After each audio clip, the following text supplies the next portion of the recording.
আসসালামু আলাইকুম, শুভ সকাল। কেমন আছেন সবাই? গাছের গোলাপটি দিয়ে আপনাদের সাথে আজকের দিনটি শুরু করলাম। আমার গাছে এত সুন্দর একটা গোলাপ ফুটেছে, সেটা দেখে যেমন আমার মনটা ভরে যাচ্ছে, নিশ্চয়ই আপনাদেরও ভালোই লাগবে। অন্য ফুল গাছগুলোর কথা বাদ, এই এক চিলতে বাগানে ক্যালাঞ্চু এবং আমার গোলাপ যে সৌন্দর্য বিলিয়ে যাচ্ছে, সেটাই বা কম কি। সত্যি মাঝে মাঝে এই ফুলগুলোর দিকে তাকালে খুব ভালো লাগে। সংসারে বিভিন্ন কাজের চাপে দৌড়াদৌড়ি ছোটাছুটি করতে গিয়ে একেবারে বাগানটার অবস্থা নাজেহাল। সেভাবে কোনো কিছু দায়িত্ব নিয়ে গোছানোই হয়নি।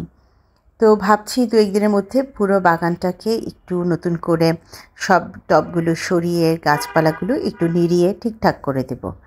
দেখা যাক কবে কী করতে পারি। আর কিছু কিছু গাছ আছে যেগুলোকে আমি ডাল কেটে দিয়েছিলাম, নতুন করে সেগুলো পাতা ছেড়েছে, সেই জন্য খুব ভালো লাগছে। তবে শীতের জন্য কিনে আনা গাছগুলো সবই প্রায় মৃতপ্রায়, মানে ফুলের গাছগুলো এখন আর আগের মতো নেই, সেগুলো প্রায় মৃতপ্রায়। তবে অন্যান্য যে গাছগুলো আছে সেগুলো বেশ ভালোই চলছে। দেখেছেন রুবিস নেকলেসে একটা কিন্তু সুন্দর হলুদ ফুল ফুটেছে, ছোট্ট একটা ফুল। আর এদিকে জেট প্ল্যান্ট আলহামদুলিল্লাহ এখন পর্যন্ত ভালোই আছে, বাকিটা আল্লাহ ভরসা। চলে এলাম আমার বিছানার চাদরটা চেঞ্জ করব। আর ওই যে দেখুন আরেকজন কিন্তু ঘুরঘুর করছে, দুষ্টামি শুরু করে দিয়েছে। চাদরের ভিতরে ঢুকে যাওয়া, বাইরে দিয়ে দৌড়ানো, উপর দিয়ে লাফানো, মানে তিনি তার কাজ নিয়ে বিশাল আকারে ব্যস্ত। তার সময়ই নেই অন্য কোনো দিকে তাকাবার।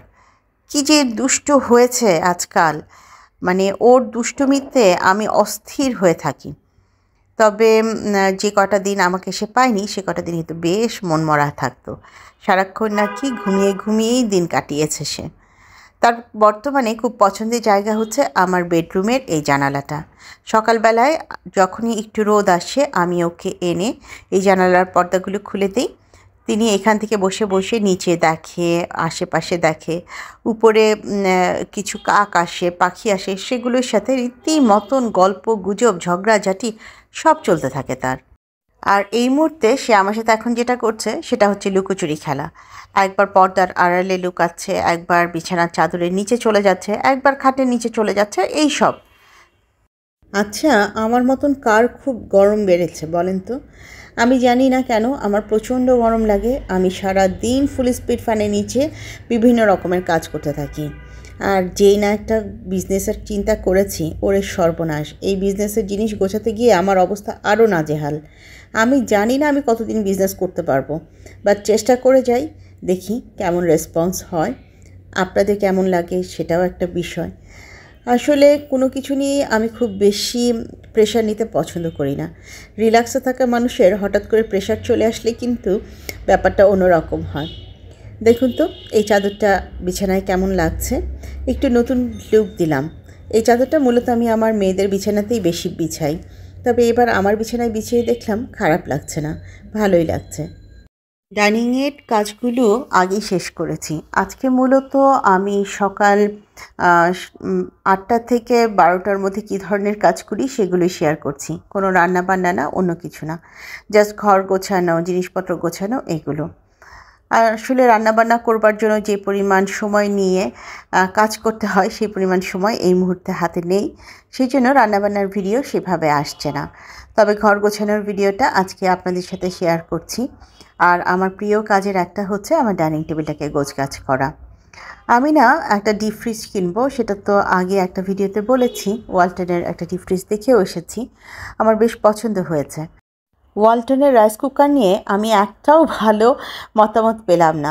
সেদিন আমাদের প্রিয় ছোট সালমা যে আছে, সেই ছোট সালমাও আমাকে লিখেছে, আপু ওয়ালটনের রাইস কুকার বেশি একটা ভালো না।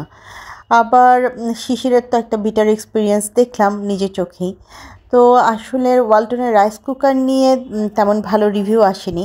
তবে ওয়ালটনের ডিপ ফ্রিজটা নিয়ে আমি মোটামুটি সবার কাছ থেকে ভালো ইনফরমেশন পেয়েছি। আপনাদেরও কোনো মতামত থাকলে আমাকে জানাবেন। আমি খুব শিগগিরই একটা ডিপ ফ্রিজ কিনতে চাই।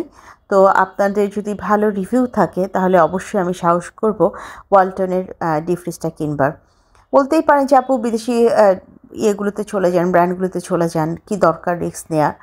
আসলে বিদেশি ব্র্যান্ডে যাওয়াই যায়, কিন্তু আমার যেভাবে ছোটাছুটি সংসার, আজকে দেশে আছি, কাল যে মেয়েদের পিছনে ছুটে অন্য কোনো দেশে চলে যাব না, সেটাই বা কে জানে।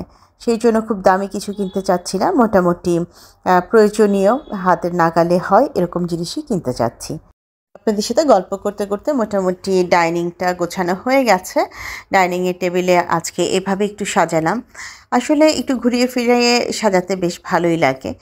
আর আমার সবচেয়ে বেশি ভালো লাগে আপনারা ভালোবেসে আমার ডাইনিংয়ের লুকগুলোকে অ্যাকসেপ্ট করে নেন। এই জিনিসটা আমি সত্যি এনজয় করি। এখানে কিছু টিস্যু দিয়ে দিচ্ছি।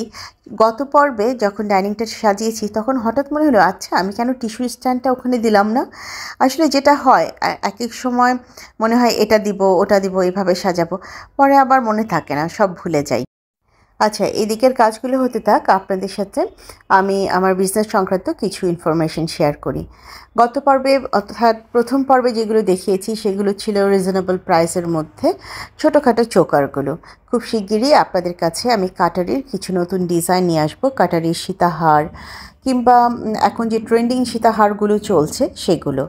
এবং আমার কাছে খুব শিগগিরই চীন থেকে কিছু শিপমেন্ট আসবে। আমি কিছু জিনিস চীন থেকে আনবো। সেখানে থাকবে ছোট ওয়াটার বটল 500 ml-এর, তারপর আংটি, চুড়ি, চাইনিজ প্রোডাক্টগুলোর মধ্যে যেগুলো মোটামুটি ট্রেন্ডিং সেই প্রোডাক্টগুলোই আমি আনার চেষ্টা করছি।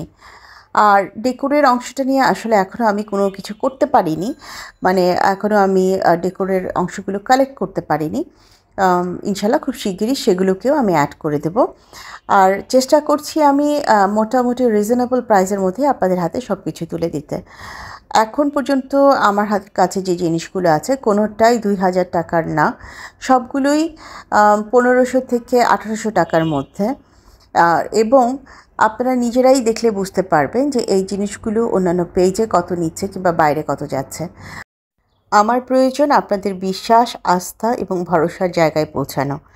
অর্থ এবং লাভ লোকসান এগুলো হতে থাকবে, সেটা নিয়ে আমি কখনোই মাথা ঘামাই না।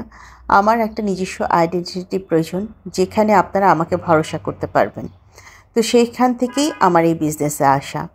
অনেকের হাতেই দেখা যায় 200-300 টাকা থাকে, কিন্তু মন মতন একটা জিনিস পাওয়া যাচ্ছে না, কিংবা একটা জিনিস পাওয়া গেলে সেটা প্রাইসটা এতটাই বেশি যেটা আপনি নিতে পারছেন না। আমি ওই অংশটাকেই মাথায় রেখেছি। একেবারে অল্প টাকায় কেনা থেকে শুরু করে বেশি টাকার কেনা সমস্ত প্রোডাক্টই আপনারা ইনশাল্লাহ আমার পেজে পাবেন। গল্প করতে করতে এখানে বেশ কিছু জিনিস আমি রিফিল করে নিয়েছি, মানে গুঁড়ো দুধটা একদম শেষ হয়ে গিয়েছিল সেটা। আর আমার হাজব্যান্ড কিছু খেজুর এনেছে ভুটান থেকে, যেটা পুরোটাই আমার কাছে অবিশ্বাস্য, কারণ আমি যতদিন ভুটানে ছিলাম রোজার আগে বাংলাদেশ থেকে খেজুর যেত আমার কাছে। এই প্রথম আমি দেখলাম তিনি খেজুর নিয়ে এসেছে আমাদের জন্য। তো জানি না খেজুরগুলো খেতে কেমন হবে, তো একটা বক্স ওপেন করে এখানে রিফিল করে নিচ্ছি। অলরেডি অবশ্য আমি খেয়েছি, খেতে কেমন হবে না বলে বরং এটা বলি যে খেতে বেশ ভালো ছিল খেজুরগুলো। এবং আমি যেরকম ভয় পাচ্ছিলাম, টেনশন করছিলাম যে ভালো হবে না হয়তো, সেরকম কোনো বিষয় ছিল না, খেজুরগুলো বেশ ভালো হয়েছে। তো খেজুরগুলোকে এই জারটাতে আমি আসলে সরিয়ে নিচ্ছি। প্লাস্টিকের প্যাকেটে থাকার চাইতে এই কাচের জারে থাকা অনেক ভালো। অনেক আপুদেরকে দেখছি রমজানের প্রিপারেশন নেওয়া শুরু করেছেন, বিভিন্ন রকমের গ্রসারি শপিং করছেন রমজানের জন্য। তো আসলে এবার আমি সেভাবে কোনো কিছুই শুরু করিনি। আমি যেটা শুরু করেছি সেটা হচ্ছে আমি প্রপারলি যেন কোরআন শরীফটা সুন্দর করে খতম করতে পারি সেটার প্রস্তুতি নেওয়া শুরু করেছি, এবং কিছু আমল যেন রেগুলার আমার কাজের মধ্যে থাকে সেটার প্রস্তুতি নেওয়া শুরু করেছি। আসলে এই ধরনের প্রিপারেশনগুলো মানে গ্রসারি কিংবা ইফতার কিংবা রমজানের প্রিপারেশনগুলো ইউটিউবে আসার আগেও নিয়েছি, বেঁচে থাকলে ভবিষ্যতেও নিতে হবে। সেই জন্য সেটাকে আর সেভাবে আলাদা করে দেখানোর তেমন কোনো তাগিদ অনুভব করছি না। কিন্তু যেই তাগিদটা অনুভব করছি সেটা হচ্ছে নিজের আমলনামায় 2-4টা জিনিস এক্সট্রা বাড়িয়ে নিয়ে যাওয়ার জন্য তাগিদ অনুভব করছি। একেবারেই এমটি হাতে চলে গেলে মুখ দেখাবো কী করে, উত্তরই বা দিব কী বলুন। আসুন আসন্ন রোজায় আমরা আমাদের ইবাদতগুলোর ব্যাপারে আর একটু সিরিয়াস হই, আরও একটু বেশি করে বাড়িয়ে দিই। শাহিনুর আপুর গত পর্বের ভিডিওটা দেখে আমি এত অনুপ্রাণিত হয়েছি, আমার মনে হয়েছে আমাদের সহি শুদ্ধভাবে কোরআন শরীফ পড়ার ব্যাপারে আরও অনেক বেশি সচেতন হওয়া উচিত এবং ইউটিউব টিউটোরিয়াল দেখে দেখে শুদ্ধভাবে নিজেরা চেষ্টা করে হলেও সেভাবে কোরআন শরীফ পড়া, কোরআন শরীফের অর্থ বোঝা নিয়ে আমাদের আরেকটু সচেতন হওয়া উচিত। এটা কি দেখাচ্ছি একটু বলি। আমি যদি ডিপ ফ্রিজ কিনি তো ডাইনিংয়ের পাশে এই জায়গাটায় ডিপ ফ্রিজটা রাখবো, সেটাই আমি আপনাদের সাথে একটু শেয়ার করছি। আপনারা একটু মতামত জানাবেন এই জায়গাটায় ডিপ ফ্রিজটা রাখলে কেমন হবে, কারণ এই জায়গা থেকে আমার ডাইনিংয়ের বেশ খানিকটা স্পেস দূরে আছে, তো যে কারণেই আমি ওখানে রাখতে চাচ্ছি। অনেক লম্বা সময় গল্প করলাম। আজ এই পর্যায় থেকেই আমি এবং ইউনি আমরা দুজনই বিদায় চাইছি। নতুন বন্ধু, পুরনো বন্ধু যে যেখান থেকে আমাকে দেখছেন, ভিডিওর কোনো একটি অংশ যদি ভালো লেগে যায় কাইন্ডলি লাইক, কমেন্ট, শেয়ার এবং সাবস্ক্রাইব করে আমাকে এগিয়ে যেতে সাহায্য করবেন। যারা প্রথমবারের মতো আমাকে দেখলেন, ভিডিওটি ভালো লেগে গেলে আমার বন্ধু হয়ে আমার পাশে থেকে যেতে পারেন। আপনাদের সবার সাথে দেখা হবে আরও একটি নতুন পর্বে। সে পর্যন্ত সবাই অনেক বেশি ভালো থাকবেন, নিজেদের খেয়াল রাখবেন, ঘরে বৃদ্ধ এবং শিশু থাকলে তাদেরও খেয়াল রাখবেন। আজ তাহলে এখানেই বিদায় নিচ্ছি। আল্লাহ হাফেজ এবং আসসালামু আলাইকুম। ইউনি, ইউনি সালাম দাও। ইউনি না, সে ভীষণ ব্যস্ত তার রূপচর্চায়। আমি বরং বিদায় নিলাম। আল্লাহ হাফেজ।